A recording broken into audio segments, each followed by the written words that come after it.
investisseurs. Dans cette vidéo, on va mettre à jour l'analyse de Morel & Prom suite à la publication de ses résultats annuels. Pensez à vous abonner à la chaîne si ce n'est pas déjà fait. On commence tout de suite avec le cours de l'action de Morel & Prom. On voit que les résultats ont plutôt été mal reçus par le marché, alors que ces résultats, pour moi, ils sont plutôt bons. On va regarder l'évolution du chiffre d'affaires. On est sur une croissance médiane de 12%.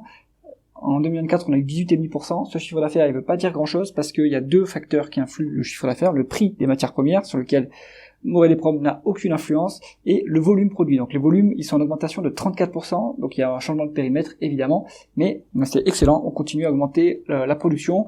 Les réserves également de Morel & Prom sont en augmentation, donc on aura de quoi produire pour de nombreuses années encore. Donc ça c'est positif. On voit évidemment que c'est cyclique, donc ça va dépendre aussi, ce chiffre d'affaires, du prix de la matière première. On continue avec les taux de marge. Alors, taux de marge brut, pas besoin de s'attarder dessus.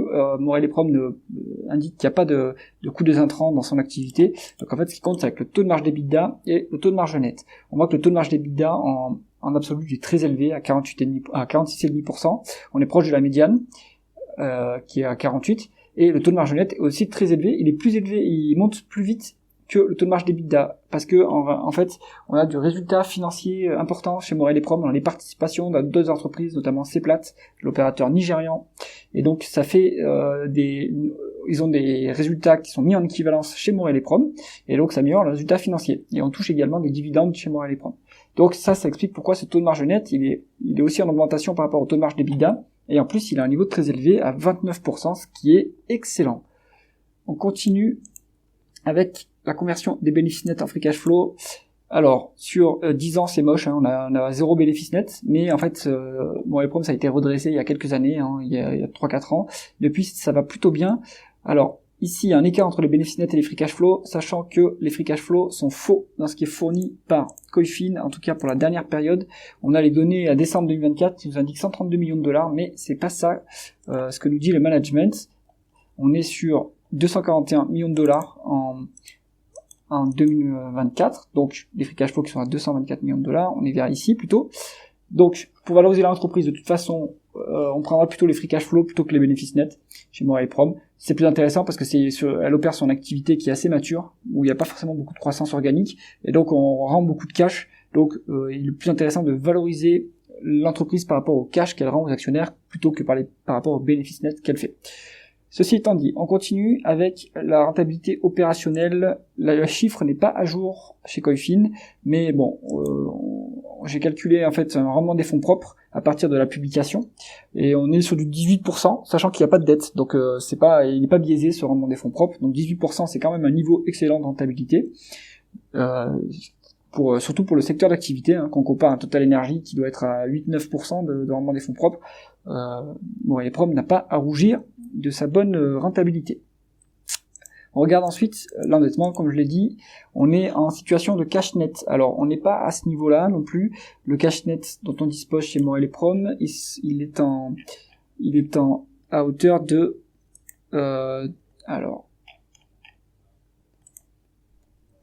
il est à hauteur de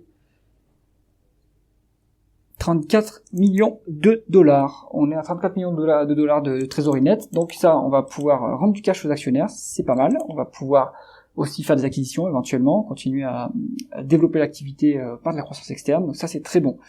La rémunération des actionnaires chez Morel & Prom, on a versé 65 millions de dollars en 2024. On a eu des free cash flow, on a vu de 240 à peu près, donc très bien couvert ce dividende.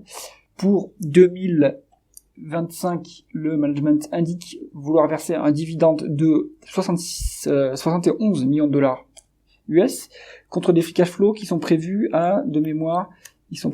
ici à hauteur de minimum 220 millions de dollars US, et maximum, ça va dépendre, ça c'est en fait ces éléments dépendent du prix du pétrole, du prix du Brent. On serait maximum à 320 millions de dollars US. Donc ça laisse de la marge, puisque on fait également un peu de rachat d'actions chez Morel & Prom. Alors ici, c'est pas indiqué, mais le groupe a indiqué avoir racheté pour 5 millions de dollars, 5 millions de dollars d'actions, c'est pas très élevé, mais c'est toujours cette prix, et puis ça pourra voilà, des rachats d'actions ont également été réalisés pour 5 millions de dollars. Bon, c'est pas énorme, hein, mais ça pourra continuer, ça pourra augmenter avec l'abondance de trésorerie qui est générée, donc ça c'est très bien. S'il n'y a pas de meilleure opportunité à l'extérieur, pourquoi pas racheter les propres actions de Morel et Prom et de les annuler, ça augmente la participation des actionnaires, donc ça c'est très bon. Chez Morel et Prom, l'actionnaire est bien traité. Moi je pense que d'ailleurs les rachats d'actions devraient être plus massifs que cela. On va regarder la valorisation. Alors, là aussi, la valorisation va être fausse, celle qui va être donnée par Coifin, puisqu'ils nous disent qu'on a 130 millions de dollars de free cash flow. Donc ils me donnent une valorisation sur les 12 derniers mois à 8,7, mais ça, c'est faux.